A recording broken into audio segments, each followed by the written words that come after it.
Welcome to Surna media. This is RJV. సుదీర్ఘకాలంగా రాజకీయాలు రాణిస్తూ అదేవిధంగా 2 సార్లు కార్పొరేటర్గా గెలిచి ఆ తర్వాత ఏకగ్రీవంగా ఎన్నుకొని మేయర్ స్థానాన్ని కూడా అధిష్టానించినటువంటి భానుశ్రీ మనతో ఉన్నారు. ఒకసారి ఆమెతో మాట్లాడదాం. మేడం నమస్తే. నమస్తే అండి. ఎలా ఉన్నారు మేడం? బాగున్నానండి. చాలా రోజుల తర్వాత. బాగున్నాను. చాలా రోజుల తర్వాత మీ అందరిని కలవడం కూడా చాలా సంతోషంగా ఉందండి. Thank you. అసలు చాలా రోజులు మీరు దర్శనం కోసం అంటే మిమ్మల్ని మీట్ అవ్వడానికి మేము చాలా వరకు వెయిట్ చేసాము.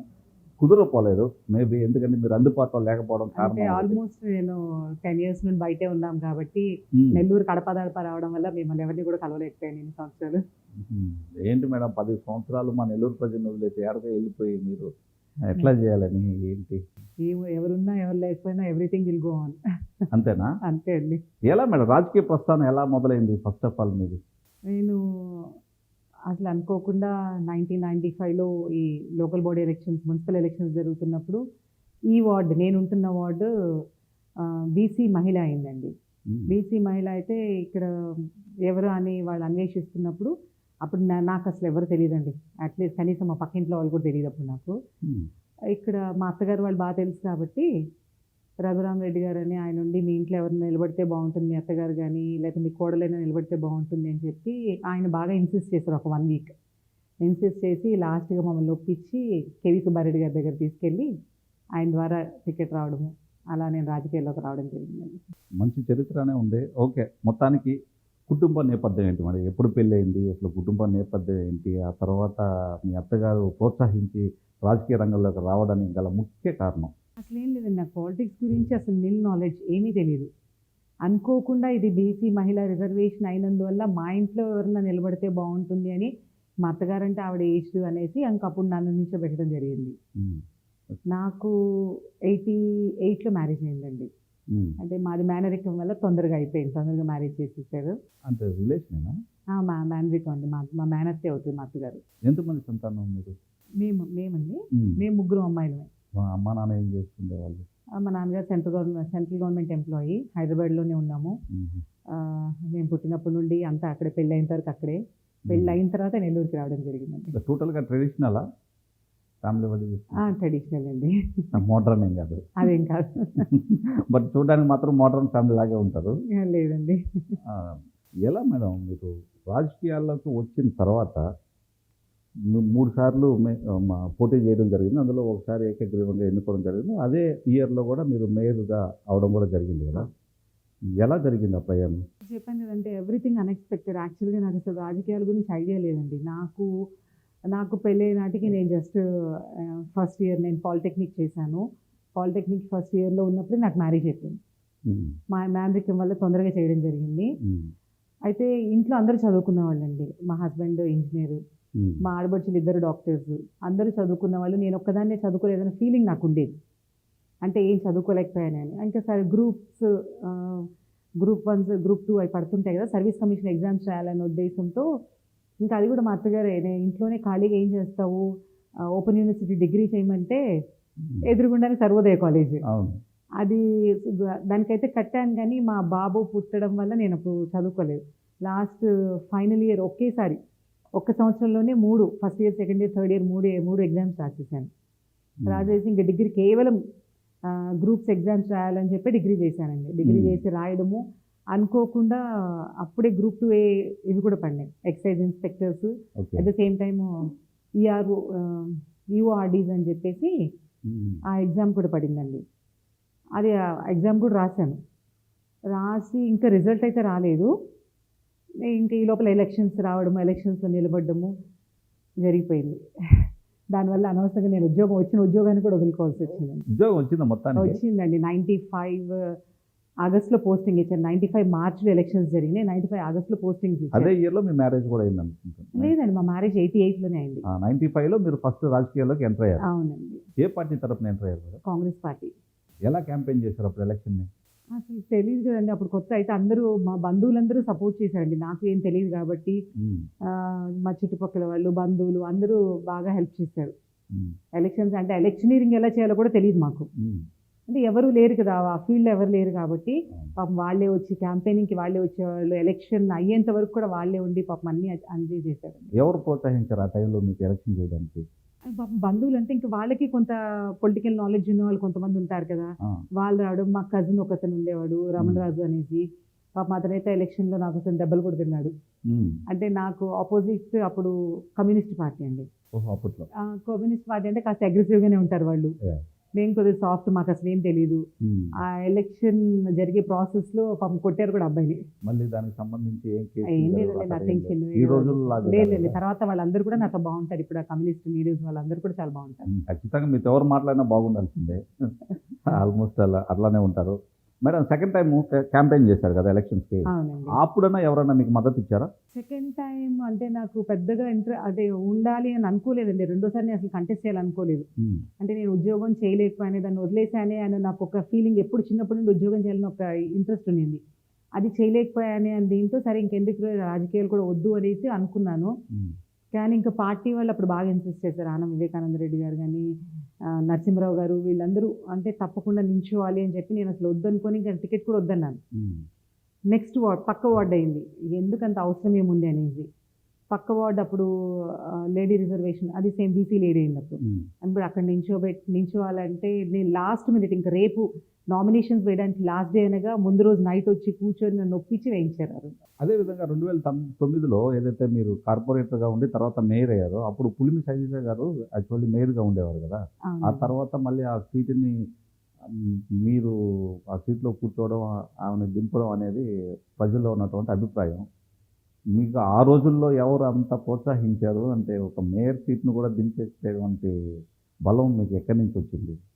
బలం ఏం లేదండి. యాక్చువల్గా ఆ రోజు టౌన్ మొత్తంలో సరే భానుశ్రీ అంటే ఎక్కడేసినా గెలుస్తుంది అని ఒక టాక్ ఉండేది. ఎందుకంటే భానుశ్రీ ఈజ్ ఎ వర్కర్ అని ఒక పేరు ఉండింది. సో ఎక్కడేసినా తను గెలుస్తుంది అనే పేరు కూడా ఉండింది. ఉమ్. అదే నేపథ్యంలో అదే వార్డులో నేను పక్క వార్డులోని రెండోసారి నిలబడినప్పుడు ఏకగ్రీవం అయింది. అది ఏకగ్రీవం అయినప్పుడు ఆల్మోస్ట్ అందరూ అనుకున్నారు షీజ్ ఎ వర్కర్తో తనకి ఇవ్వాలి అని అనుకున్నారు. కానీ మధ్యలో అది మేయర్ సీట్ ఏంటంటే ఓసీ లేడీ అయ్యేటప్పటికి ఇంక నేను బీసీ మహిళ ఆ వివక్షతో మేబీ రకరకాల ఈక్వేషన్స్ పనిచేసినాయండి. అప్పుడు ఇవ్వలేకపోయారు. తర్వాత మళ్ళీ అప్పుడున్న మేయర్కి అప్పుడున్న నాయకులకి మధ్యలో ఏం గొడవలు వచ్చినాయో తెలీదు. ఉమ్. సరే వాళ్ళ ఇంటర్నల్గా ఏం జరిగిందో మనకు అవి తెలీదు. ఉమ్. ఇంకా ఆ గొడవల్లో అది కోర్టులో ఖచ్చితంగా వేయడం మీకు తెలుసుంటుంది. నేను అంత దూరం పట్టించుకోనండి. నా పని నేను తప్ప పక్కన వాళ్ళ విషయాల్లో నాకు అంత ఇంట్రెస్ట్ ఉండదు. ఉమ్. నాకు ఏదైనా పని ఇచ్చారా, ఆ పని సక్సెస్ఫుల్గా చేశాను, 100% చేశానా లేదా అనే తప్పే పక్కన వాళ్ళ విషయాల్లో నాకు పెద్ద ఇంట్రెస్ట్ ఉండదు. అసలు ప్రజల్లో మెయిన్ ఈ అభిప్రాయం ఏంటి? భానుశ్రీ దగ్గరికి పలానా సమస్య కోసం వెళితే ఖచ్చితంగా సమస్య క్లియర్ అవుద్దనేటువంటి ఒక అభిప్రాయం స్టిల్ ఇప్పటికీ ఉంది జనాల్లో. నాకు ఇంట్రెస్ట్ అండి, ఏదైనా పని చేయాలి అని ఇంట్రెస్ట్ నాకు. సో ఎవరు వచ్చినా సరే నేను చేయగలిగితే చేయగలిగినని చెప్తాను, చేయలేనప్పుడు ఖచ్చితంగా చేయలేననే చెప్తాను. సో వాళ్ళని పదే పదే మా ఇంటికి తిప్పుకోవడము నాకు అసలు అట్లా అలవాట్లేదు. ఉమ్. అసలు ఫస్ట్ టైం నేను గెలిచినప్పుడైతే అప్పుడు ఈ వెహికల్స్ ఏమీ లేవు కాబట్టి ఎవరైనా ఏదైనా పని ఉంటే మా ఇంటి వరకు వచ్చేవాళ్ళు. ఆ వార్డులో వాళ్ళకి మా కుటుంబము పిల్లలు అందరూ తెలుసు. నేను రెండోసారి గెలిచిన వార్డులో అయితే వాళ్ళకి అసలు నాకు తెలిసి వాళ్ళకి ఎవరికి మా హస్బెండ్ నేను తెలిసిన మా పిల్లలు వాళ్ళు కూడా తెలియదండి. ఎందుకంటే వాళ్ళు ఎప్పుడు మా ఇంటి వరకు నేను ఎప్పుడు రానిచ్చుకోలేదు. నేనే ప్రతిరోజు వార్డులోకి వెళ్ళేదాన్ని ఏదో ఒక టైంలో. అది మిట్ట మధ్యాహ్నం మార్నింగ్ ఈవినింగ్ అని లేదు, ఏ టైంలో వెళ్ళేదాన్ని కాబట్టి. సో వాళ్ళెవరు మా ఇంటికి వచ్చి ఏదైనా పని కోసం రావాల్సిన అవసరం వాళ్ళకి ఎవరికి కలగలేదు.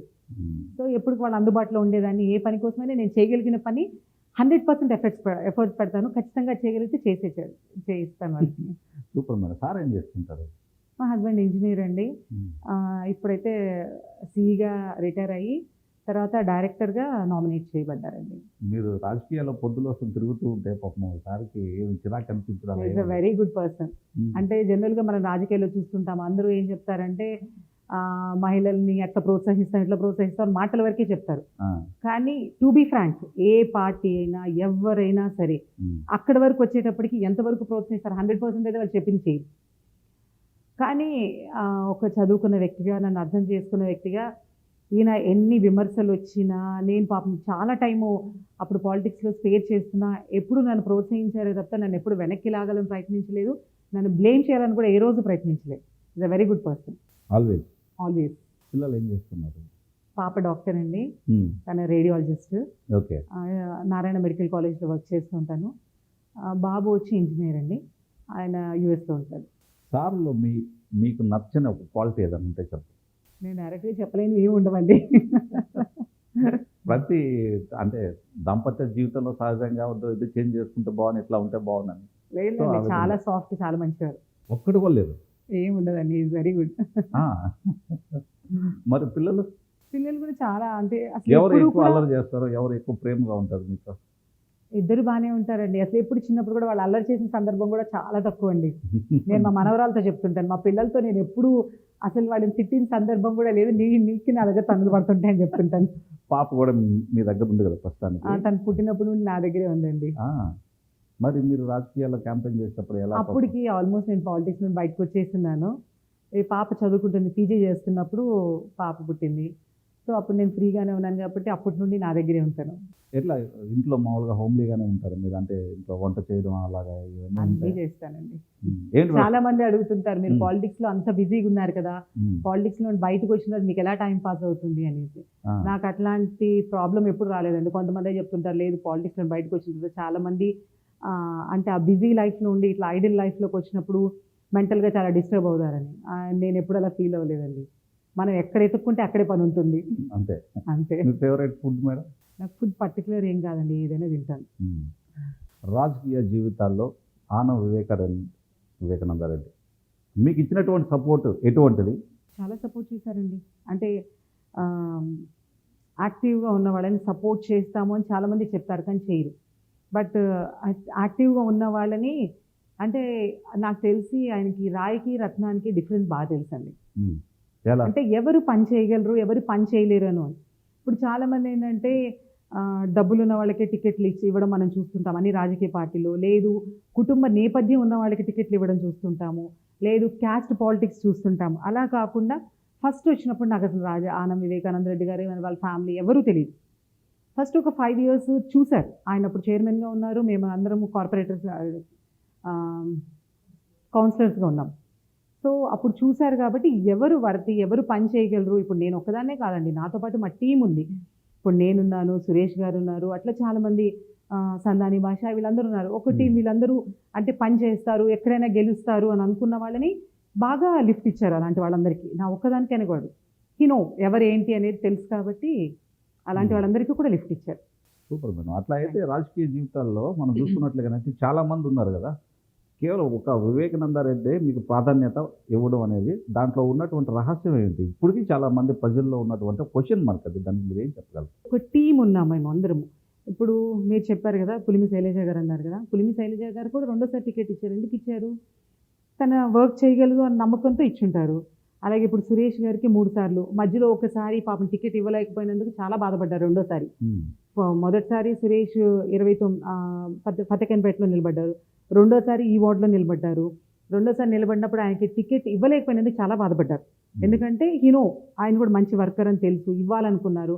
కానీ అక్కడ నేను చెప్పాను కదండి, క్యాస్ట్ ఈక్వేషన్స్లో ఈ వార్డులో రెడ్డికి ఇవ్వాల్సి వచ్చింది. ఇవ్వాల్సినప్పుడు సురేష్కి ఇవ్వలేకపోయినందుకు చాలా బాధపడ్డారు ఆయన. బట్ అట్లా సురేష్ గెలిచారు. ఓకే, అట్లా చాలామంది ఉన్నారండి మా టీము. అట్లా ఎవరైనా సరే యాక్టివ్గా పనిచేసే వాళ్ళకి ఆయన లిఫ్ట్ ఇచ్చారు. నేను చెప్పాను కదా, ఆయనకి రాయికి రత్నానికి డిఫరెన్స్ తెలుసు. ఎవరు పని చేస్తారు, ఎవరు పార్టీకి ఉపయోగపడతారు అనుకొని ఆ టీంని ఎప్పుడూ పోగొట్టుకోలేదండి. నాట్ ఓన్లీ భానుశ్రీకి ఒక్కదాని కాదు, నాతో పాటు సురేష్ గారు ఉన్నారు, సందాని భాష గారు ఉన్నారు, పెన్షన్ రెడ్డి గారు ఉన్నారు, నరసింహరావు గారు ఉన్నారు. నరసింహరావు గారికి 4 times కంటిన్యూస్గా. అవును. సో ఇట్లా ఈ టీం అంతా ఉందండి. అక్కడ ఒక భానుశ్రీనే ఎందుకు కనిపిస్తుంది అంటే మహిళ కాబట్టి కనిపిస్తుంది. మిగతా వాళ్ళు ఎవరు మీకు ఎందుకు కనిపించరు? Yes. అదే జనాల్లో ఉండే క్వశ్చన్. అంటే మహిళల్ని ప్రోత్సహించకూడదా? పురుషులు మాత్రమే ప్రోత్సహించాలా? వాళ్ళని అడగట్లేదు మీరు వెళ్ళి. మీరు సురేష్ గారికి ఎందుకు ప్రోత్సహించారు, నరసింహరావుకి ఎందుకు ప్రోత్సహించారని ఎందుకు అడగలేదు? సో మీలో కూడా తెలుస్తుంది, మీరు కూడా వివక్షత చూపిస్తున్నారు మహిళలకి పురుషులకి. అక్కడ వాళ్ళని వెళ్ళి క్వశ్చన్ అడగగలరా? మీరు అడగలేరు. ఖచ్చితంగా. ఎందుకలరా అంటే అక్కడ మసాలా ఉండదన్నమాట. ఆ, అక్కడ జనాలకు అది నచ్చదు. మహిళను ప్రోత్సహించారు అంటే అదొక మసాలా, మీ అందరికీ అది బాగా నచ్చుతుంది. మీ అందరికి కాదు మేడం, నాట్ ఎవరికైనా సరే, పబ్లిక్ అయినా ఎవరికైనా. పబ్లిక్ లో జనాల్లో ఉన్నటువంటి అది క్వశ్చన్ మార్క్ మిగిలింది. దాన్ని ఈ రోజు క్లారిఫై చేద్దామని అదేనండి. పర్టికులర్ గా అడగడం. మహిళను ప్రోత్సహిస్తే మాత్రం ఒక విషయం, పురుషుల్ని ప్రోత్సహించే విషయం కాదు. అది ఎందుకు, అది వివక్షత ఎందుకు అని అడుగుతున్నాను నేను. అది మారాలని చెప్పే నేను ఈ క్వశ్చన్ పర్టికులర్ గా రైజ్ థ్యాంక్ చేస్తాను. యూ అండి. వాస్తవానికి ఏంటంటే ఆనం కుటుంబానికి మీకు మంచి సన్నిహిత సంబంధాలు ఉన్నాయంట కదా? ఉన్నాయండి. ఇప్పటికీ ఉన్నాయా? ఉన్నాయండి. ఎలా అంటే మామూలుగా ఫ్యామిలీ వైజ్గా కలుస్తూ ఉంటారు అప్పుడప్పుడు.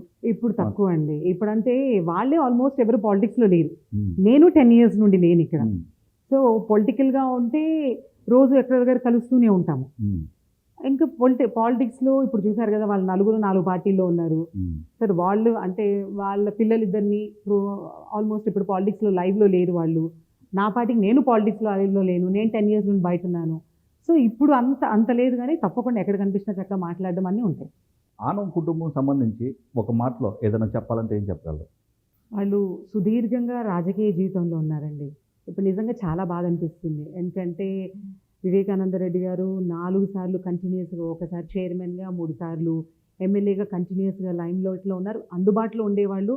ఈ రోజు కూడా మీరు 10 ఏళ్ల తర్వాత కూడా ఆనం వివేకానంద రెడ్డి గారిని తలుచుకొని వాళ్ళు టౌన్‌లో అయితే మీకు కనిపించరు. ఎందుకంటే ఏదో ఒక సందర్భంలో అబ్బా! ఆయన ఉన్నప్పుడు ఇలా ఉంది అని తలుచుకుంటారు. ఎందుకంటే he is a gem of person. Yes. అందరికీ అందుబాటులో పెద్ద లేదు, చిన్న లేదు, ఈ క్యాస్ట్ ఎస్సీనా, బీసీనా, ఓసీనా అని లేదు. అందరినీ సమానంగా చూడగలిగిన నాయకుడాయన. అందులో ఈ డేర్ రోజు క్యాండిడేట్ కూడా. ఈ రోజు కూడా ఇంతమంది తలుచుకుంటున్నారు అంటే మీరు ఆలోచించుకోవచ్చు. అంత గొప్ప నాయకుడు ఈ రోజు లేకపోవడం నిజంగా చాలా బాధాకరమైన విషయం.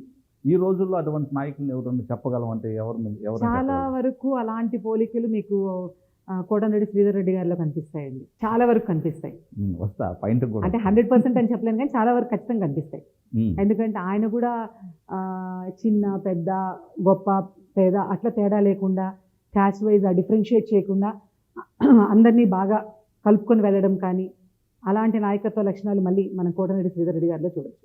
ప్రజల్లో ఉన్నటువంటి ఒక డౌట్ మేడం, మళ్ళీ ఆనం లాంటి ఒక నాయకులు ఆనం కుటుంబంలో నుంచి కానీ వస్తే చాలా బాగుందేమో అనేటువంటి ఒక అభిప్రాయం మిగిలిపోయింది. మేము కూడా చాలా రోజులు ఎదురు చూసామండి. సి సుబ్బారెడ్డి గారు లైమ్‌లైట్‌లోకి రావాలి, ఆయన మళ్ళీ ఉండాలి అని మేము కూడా కోరుకున్నాము. కానీ ఎందుకో మరి ఆయన విముఖత చూపిస్తున్నారు. ఏదో మరి ఎలా జరుగుతుందో ఏందో, మేబీ వస్తే మనం అందరికీ కూడా అందరూ కోరుకున్నటువంటి ఒక క్వశ్చన్ మార్క్ ఏమవుద్ది అనేది అవును. చూడాల్సిన పరిస్థితి. ఎందుకంటే అందరూ మేము చాలా కోరుకుంటున్నారు. ఈగర్‌గా గత 5 సంవత్సరాలు అనుకున్నాం. ఈ ఎలక్షన్స్ కన్నా వస్తారేమో అనుకున్నాము. కానీ అందరిని డిసప్పాయింట్ చేశారు. ఉమ్, ఆనం అభిమానులందరినీ కూడా డిసప్పాయింట్ చేశారు కేసీ సుబ్బారెడ్డి గారు. చూద్దాం మళ్ళీ నెక్స్ట్ ఉంటుందో. మీరు మేయర్గా ఉన్నప్పుడు మీరు చేసినటువంటి మర్చిపోయిన ఒక మంచి అభివృద్ధి కార్యక్రమం ఏంటి? ఒకటని కాదండి. నేనున్నది చాలా తక్కువ టైం అండి. కేవలం ఒక్క సంవత్సరం 4 నెలలు మాత్రమే ఉన్నాను. ఆ సంవత్సరం 4 నెలల్లో నాకొచ్చిన అవకాశాన్ని నేను ఏ రోజు దుర్వినియోగం చేసుకోలేదండి. అటు రోడ్స్ పరంగా గానీ, వాటర్ ప్రాబ్లమ్ అప్పటి వరకు ఈరోజు వాటర్ ప్రాబ్లమ్ లేకుండా ఉంది అంటే ఖచ్చితంగా మేమున్నప్పుడు కట్టిన ఆ water tanks, summer storage tank వల్లే లేకుండా ఉందండి. ఉమ్, గతంలో చాలా సమస్యలు. ఇప్పుడు నేను ఆ వార్డ్‌లో కూడా ఎప్పుడు అందుబాటులో ఉండేదాన్ని అంటే మిట్ట మధ్యాహ్నం 2, 2:30కి నీళ్లు వదిలేవాళ్ళు. అది కూడా ఒక 4 లైన్స్ ఒకసారి, ఒక 4 లైన్స్ ఒకసారి ఉమ్, అట్లా ఆపి ఇచ్చేవాళ్ళనమాట. ఏ రోజు ఏ టైంలో వాళ్ళకి నీళ్ళు రాకపోతే ఇబ్బంది పడతారని ప్రతిరోజు ఖచ్చితంగా వార్డ్‌లోకి వెళ్ళేదాన్ని నేను. ఆ తర్వాత ఈ వార్డ్స్ అన్నీ, ఈ ట్యాంక్స్ అన్నీ, కొత్త ట్యాంక్స్ అన్నీ ఎప్పుడైతే ఫంక్షనింగ్‌లోకి వచ్చినాయో అప్పటి నుండి వాటర్ ప్రాబ్లమ్ చాలా వరకు తగ్గిందండి. మీరు మేయర్గా ఉన్న టైంలో ఆ రాజకీయాలు బాగున్నాయంటారా? ఇప్పుడుండే ప్రస్తుతం ఉండే రాజకీయాలు బాగున్నాయంటారా? ఎప్పుడు జరిగిపోయిన గతమే చాలా బాగుంటుంది. Golden yeah! మర్చిపోలేం. మర్చిపోలేని రోజు. అప్పుడు మీరు ఉన్నప్పుడు కాంగ్రెస్ పార్టీలో ఉన్నారు కదా, అప్పుడు అవును. మేయర్గా ఉన్నప్పుడు. అవును.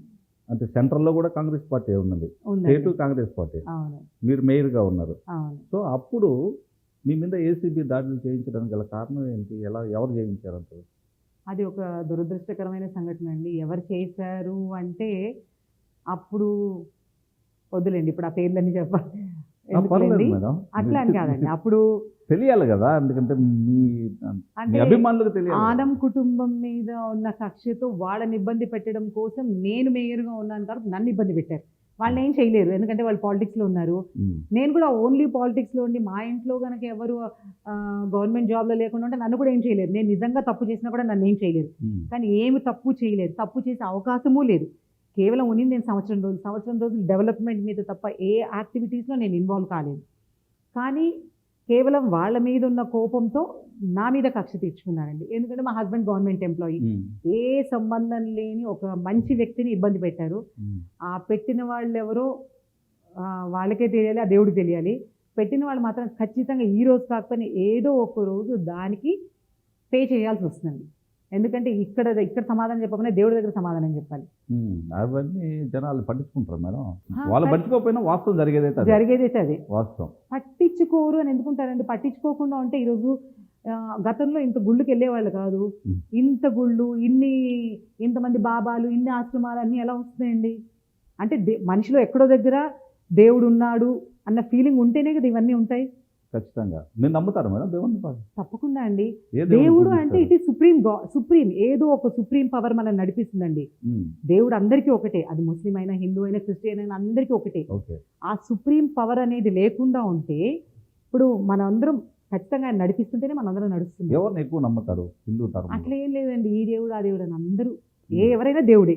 కాకపోతే ఆ రోజు ఏసీబీ దాడి జరగడానికి ముఖ్య కారణం ఏంటంటే Hmm. అని జనాలు అనుకున్నటువంటి ఒక భావన ఏంటి, ఇప్పుడు ఆ ఆనం వివేకానందరెడ్డికి మీరు బినామీగా ఉన్నారు అన్నటువంటి ఒక ఉద్దేశంలో కూడా జరిగిందని కూడా చాలా మంది అనుకుంటారు. వాస్తవేనా? నిజంగా ఎంత బాధాకరమైన విషయం అంటే ఈరోజు మనం రాజకీయ నాయకులు చూస్తున్నాం. ఉమ్, ఏమీ లేకుండా రాజకీయాల్లోకి వచ్చి 100 కోట్లు సంపాదించారు.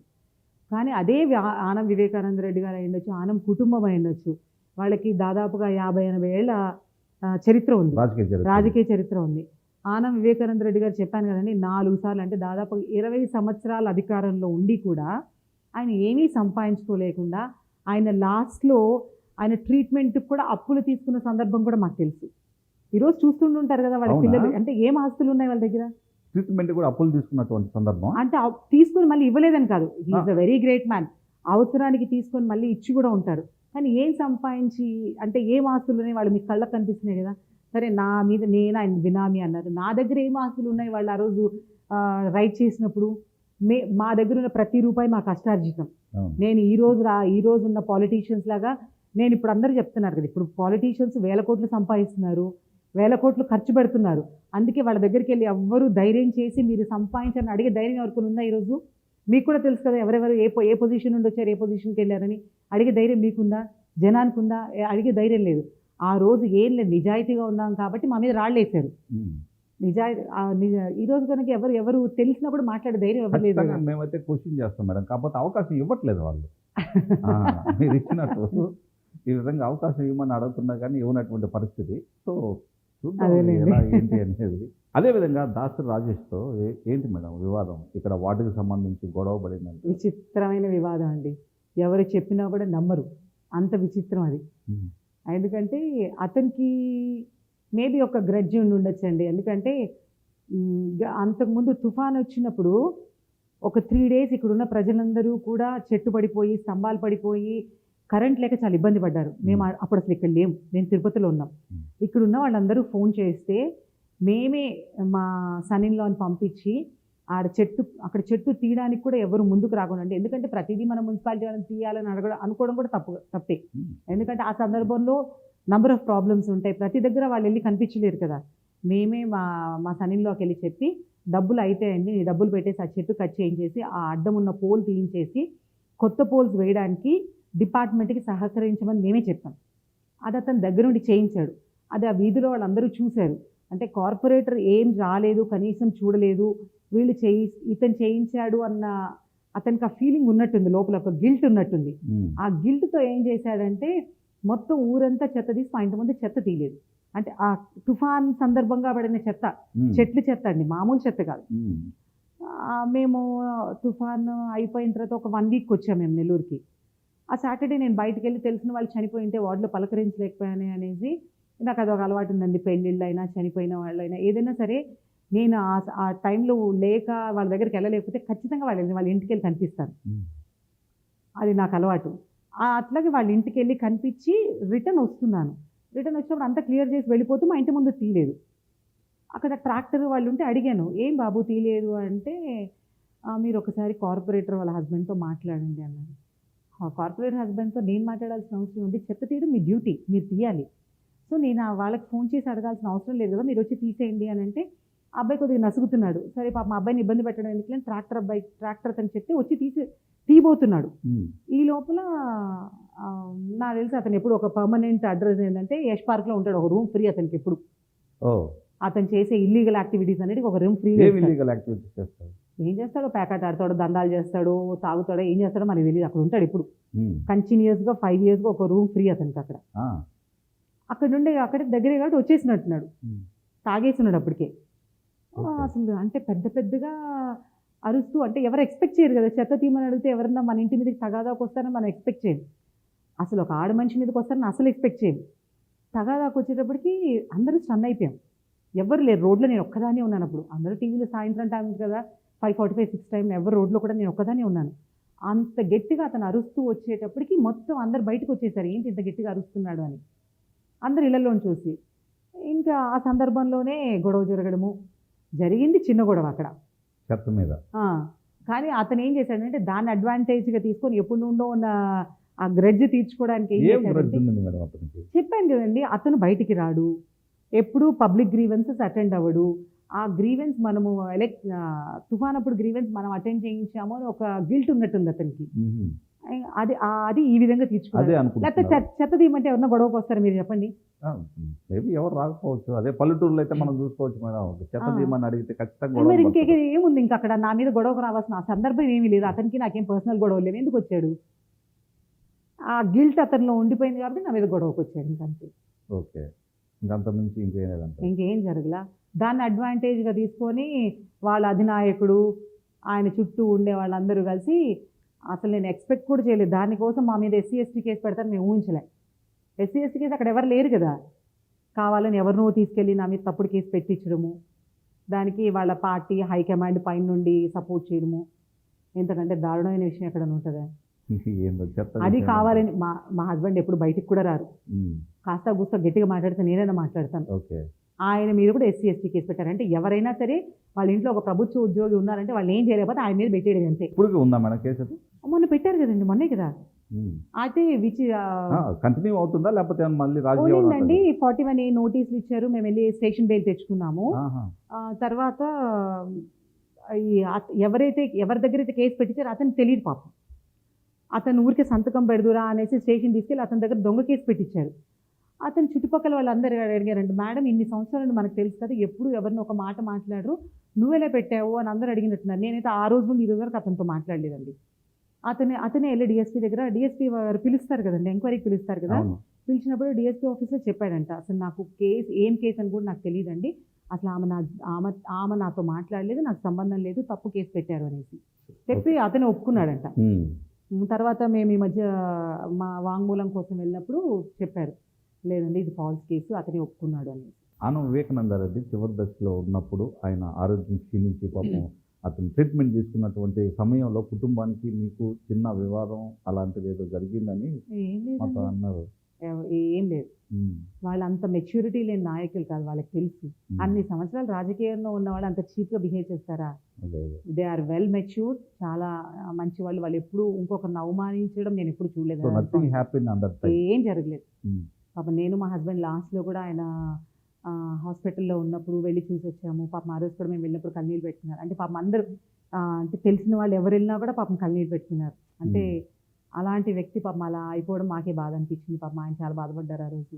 అంటే మీరు మొన్న ఇటీవల కాలంలో వైఎస్ఆర్సీపీ వదిలేసి టీడీపీలోకి జాయిన్ అవుతున్నప్పుడు మీకు ప్రోత్సహించి మళ్ళీ పార్టీలోకి రమ్మని శ్రీధరన్న పిలిచారని అంటున్నారు. అవునండి. సో దానికంటే ముందు వైఎస్ఆర్ కాంగ్రెస్ పార్టీలో ఉన్నప్పుడు కూడా అనిల్ కుమార్ యాదవ్ అదేవిధంగా కోటరెడ్డి శ్రీధర్ రెడ్డి ఇద్దరు కలిసి కూడా మిమ్మల్ని ఆహ్వానించారు కదా. నాకు అసలు మేము వద్దు పాలిటిక్స్ అనుకోని, ఎందుకంటే పాలిటిక్స్లో ఎవరో మీద కక్ష, ఎవరో మీద మీరు తీర్చుకొని అల్టిమేట్గా ఇబ్బంది పడింది ఎవరు? మేమే. హ్మ్. మేము ఇబ్బంది పడ్డాం కదా. ఎందుకు మనం ఇంత కష్టపడి రాజకీయాల్లో పనిచేసి కూడా మన పర్సనల్ లైఫ్ని ఎందుకు పోగొట్టుకోవాలి, మనం ఎందుకు ఇబ్బంది పడాలి, వద్దనుకొని రాజకీయాల్లో బయటకు వచ్చేసాను నేను. హ్మ్. బయటకు వచ్చేసిన తర్వాత మళ్ళీ ఇంకా శ్రీధరన్నే లేదు, తన యాక్టివ్గా ఉండాలి అని చెప్పేసి ఇండియన్ నాగేశ్వర గారు ఉన్నారు తెలుసు కదండి, ఆయనతో ప్లస్ సురేష్తో మాట్లాడండి మీరు అంటే వచ్చినప్పుడు నేను చాలా దూరం అసలు రెసిస్ట్ చేశానండి. 1 మంత్ అడిగారు పాపం. 1 మంత్ నన్ను అడిగితే నేను వద్దని చెప్పాను. వద్దు, నేను అసలు ఇప్పుడు టైం స్పేర్ చేయదలుచుకోలేదు రాజకీయాల కోసం, అసలు రాజకీయాల్లో ఉండదలుచుకోలేదు, వద్దని చెప్పాను. ఇంకా లేదు అని వాళ్ళు చాలా కన్విన్స్ చేసి తర్వాత శ్రీధర్ అన్న కూడా మాట్లాడి లేదు అంటే రండి, ఇంకా ఆయన అంత దూరం చెప్పిన తర్వాత ఇంకా లాస్ట్లో కన్విన్స్ అయ్యి వెళ్ళడం జరిగింది. వైఎస్ఆర్ కాంగ్రెస్ పార్టీ నుంచి టీడీపీలోకి రావడం గల కారణం ఏంటి? అంటే నేను పాలిటిక్సే వద్దనుకొని ఇంకా శ్రీధర్ అన్న ఆహ్వానం మేరకు ఆ రోజు మళ్ళీ పాలిటిక్స్లోకి రావడం జరిగింది కాబట్టి ఆయనతోనే ఉన్నానండి. అంతేనా లేకపోతే ఇంకేమైనా ప్రభుత్వం అనేది? లేదండి, విమర్శలు ఏమన్నా? ఆయనతోనే ఉన్నాను. తర్వాత ఆయనతోనే ఉండాలనుకున్నాం. ఓకే. సో ఆయనతోనే అలాగే ఉన్నాం. ఆయన టీడీపీలోకి వచ్చిన తర్వాత కూడా తప్పకుండా ఆయన మంచి డెసిషన్ అని చెప్పి అందరూ లేదు తొందరపడ్డారేమో అన్నా కూడా నేను ఆ రోజు కూడా చెప్పాను, శ్రీధర్ అన్న ఏ డెసిషన్ తీసుకున్నా ఖచ్చితంగా అంటే చాలా దూరం ఆలోచించి తీసుకుంటారు, ఖచ్చితంగా అది 100% రైట్ డెసిషన్ అయి ఉంటుంది అనేసి. తర్వాత ఇటీవల జరిగిన పరిణామాలు మీరు అన్నీ చూస్తూనే ఉన్నారు కదా. ఎందుకంటే నా ఒక్కదాని మీద అని కాదు, రాష్ట్ర వ్యాప్తంగా ప్రతి ఒక్కరి మీద ఇలాంటి భౌతిక దాడులకు దిగడం కానీ, అలాగే ఇట్లా దొంగ కేసులు పెట్టడం కానీ, ఫాల్స్ కేసెస్ పెట్టడం అన్నీ చూస్తున్నారు కదా.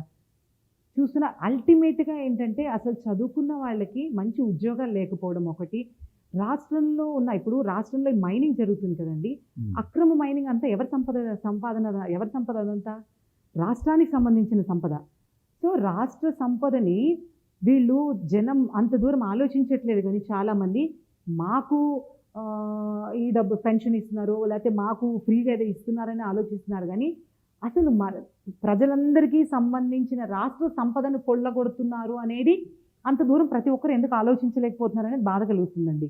ఎందుకంటే రాష్ట్ర సంపదని లక్షల కోట్లు ఈరోజు కొల్లగొడుతూ మనకి జనాలకి భిక్ష వేసినట్టు ఇస్తున్నారండి. 10,000, 20,000, 4,000 ఏదైనా సరే. అంటే లక్షల కోట్లు దీని ముసుగులో లక్షల కోట్లు కొల్లగొడుతున్నారనే విషయం ఎందుకు ఆలోచించలేకపోతున్నారని బాధేస్తుంది. జగన్మోహన్ రెడ్డి పైన మీ అభిప్రాయం ఏంటి? పర్సనల్గా అంత దూరం అంత ఆలోచించింది. రాజకీయ పరంగా అభిప్రాయం చెప్పండి మేడం, పర్సనల్ వ్యక్తిగత. రాజకీయ పరంగా కూడా అంత దూరం ఆలోచించిందండి. పార్టీ పరంగా ఈరోజు వైఎస్ఆర్సీపీలో ఉన్న చాలామంది అక్రమంగా రాష్ట్ర సంపదను కొల్లగొడుతున్నారు. ఎవరు వాళ్ళలో ఒకరి పేర్లు చెప్పగలరు? అందరికీ తెలిసినవే కదండి.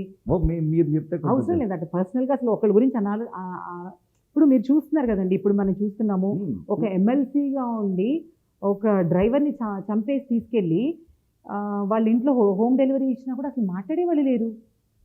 మరి మేము న్యాయం లేకపోతే పెత్తందారులకి పేదవాళ్ళకి అంటే ఎవరు పేదవాడు ఎవరు పెత్తందారి? అక్కడ అంటే డ్రైవర్ పెత్తందారా? అక్కడ పేదవాడు ఎమ్మెల్సీ పేదవాడా?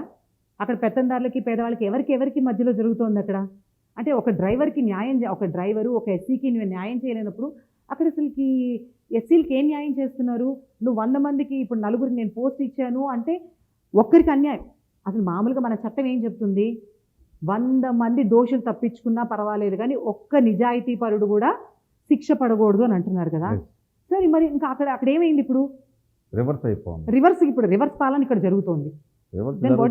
ప్రజల్లో ఉన్నటువంటి అభిప్రాయం కూడా అదే. మరి ఇంకేమంటారు? అది కొన్ని కేసులు కూడా ఇంతవరకు ఇప్పుడు దొంగ కేసులు, ఫాల్స్ కేసెస్ పెడుతున్నారు. ఎందుకు పెడుతున్నారు? బట్ అసలు ఇవేమి వద్దండి. వై నాట్ 175 అంటున్నారు కదా. వై నాట్ 175 అంటే మీకు అక్కడ ఏం కనిపిస్తుంది? మీరే చెప్పాలి మేడం. వై నాట్ 175 అంటే ఖచ్చితంగా 175 అహంకారం కనిపిస్తోందండి. హిడెన్ ప్రైడ్, అహంకారం కనిపిస్తుంది నాకైతే.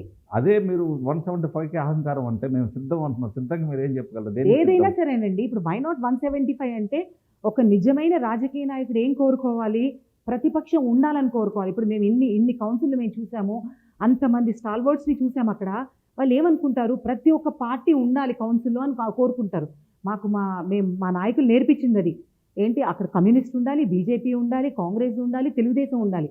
అన్ని పార్టీలు ఉంటేనే ఎవరు దేవుళ్ళం కాదండి. దేవుడే 100 మందికి న్యాయం చేయలేడు. పుట్టినిచ్చిన అందరికీ న్యాయం చేయలేరు. ఒకరు పేదవాళ్ళు ఒకరు గొప్పవాళ్ళు ఎందుకు ఉంటున్నారు? దేవుడు అందరికీ న్యాయం చేస్తే అందరు సమానంగా ఉండాలి కదా. అంటే కర్మానుసారం ఒకడు పేదవాడు అయ్యుండొచ్చు, ఒకడు గొప్పవాడు అయ్యుండొచ్చు. దేవుడే అందరికీ న్యాయం చేయలేనప్పుడు మనుషులు మనమెంత? వై నాట్ 175 అంటే నువ్వేనా 100% నువ్వు దేవుడి కంటే ఎక్కువ మనము? అంటే మనం దేవుడి కింద లెక్కేసుకుంటున్నామా?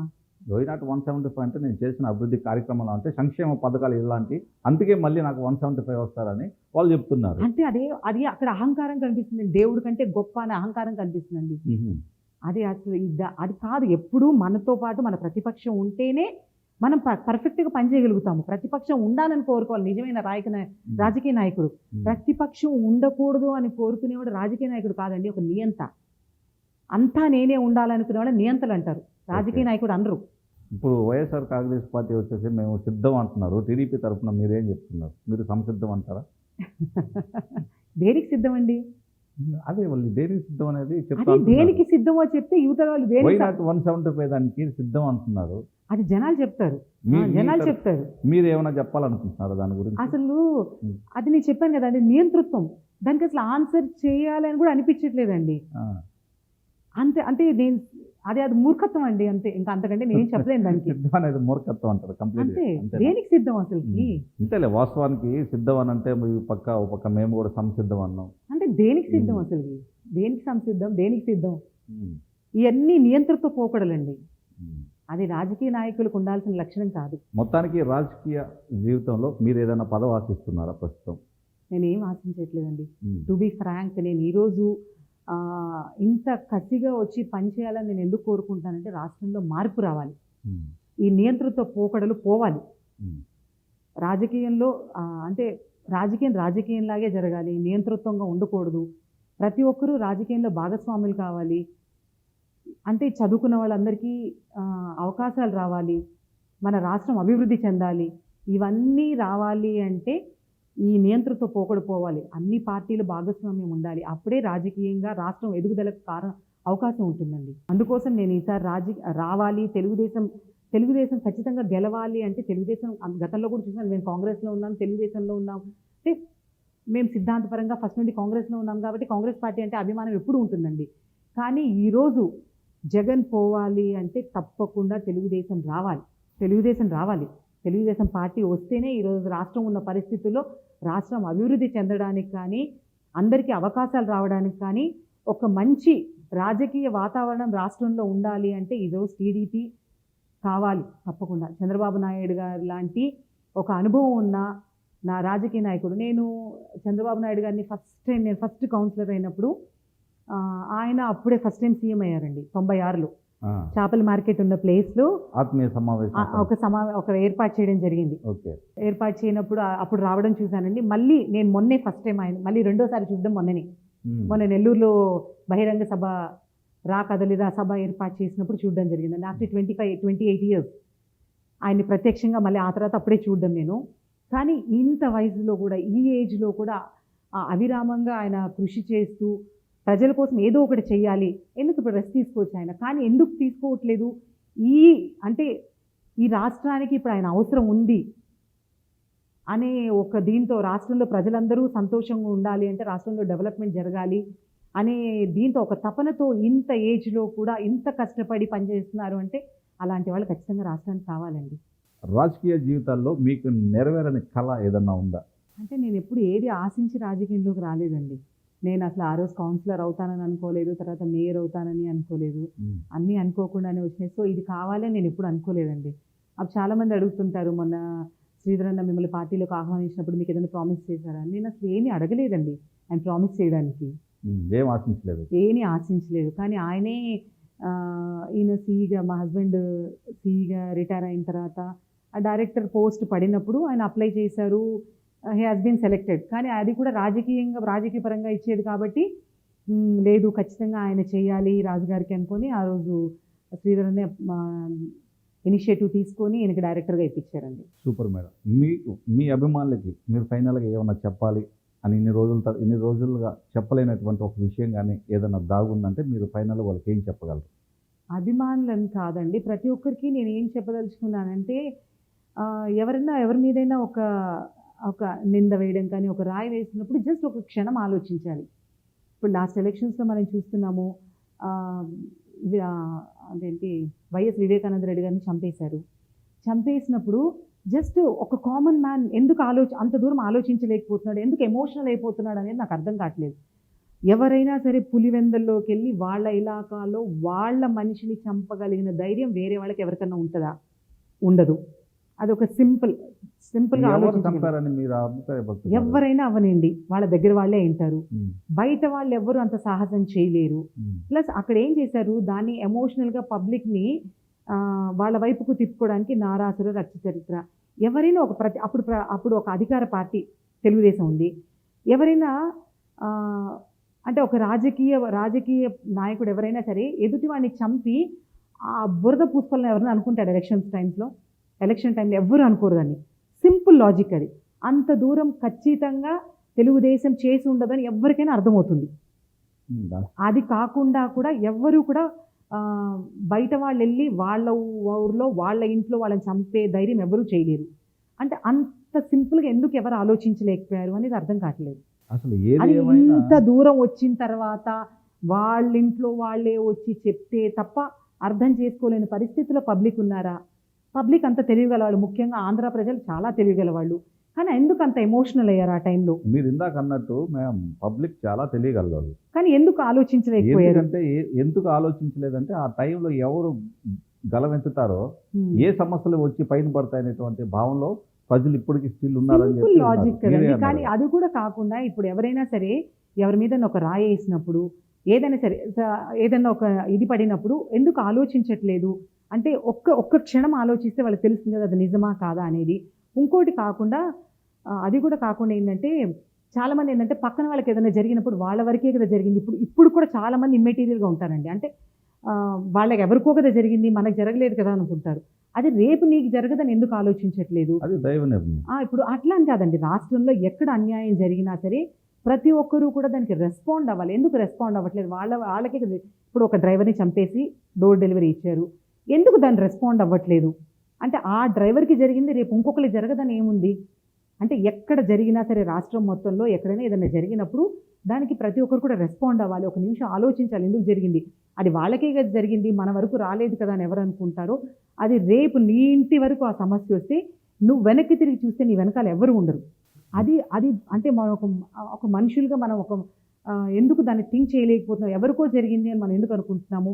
అదే సమస్య నీకు జరిగితే ఎలా ఉంటదో అప్పుడు అలా రెస్పాండ్ అయిన రోజు ఏ రాజకీయ నాయకుడైనా సరే, ఎవరైనా సరే అలాంటి పనులు చేయడానికి భయపడతారు. సో అలా థింక్ మొత్తానికి చేయని రోజు మనకేం కాలేదు కదా! ఎవరికో జరిగిందని ఆ, అనుకున్న రోజు మనకి జరుగుతూనే ఉంటాయండి. సో మొత్తానికి మీరు చెప్పాల్సిన సందేశం మీ అభిమానులకి. ప్రతి ఒక్కరు కూడా రెస్పాండ్ అవ్వాలి. ఎవరికైనా అది మహిళకు కానీ, పురుషుడికి కానీ. ఇప్పుడు చాలామంది ఎవరినైనా బ్లేమ్ చేసినప్పుడు చాలా ఈజీగా తీసుకుంటున్నారు. అవునేమో అది మరీ ముఖ్యంగా మహిళలకు జరిగిందనుకోండి, అయ్యుండొచ్చేమో ఆమె అలాంటిదేనేమో అనుకుంటున్నారు. అది చాలా తప్పండి. ఉమ్. అంటే మరీ ముఖ్యంగా పాలిటిక్స్‌లో ఉన్న ఆడవాళ్ళని చాలా ఈజీగా బ్లేమ్ చేస్తున్నారు.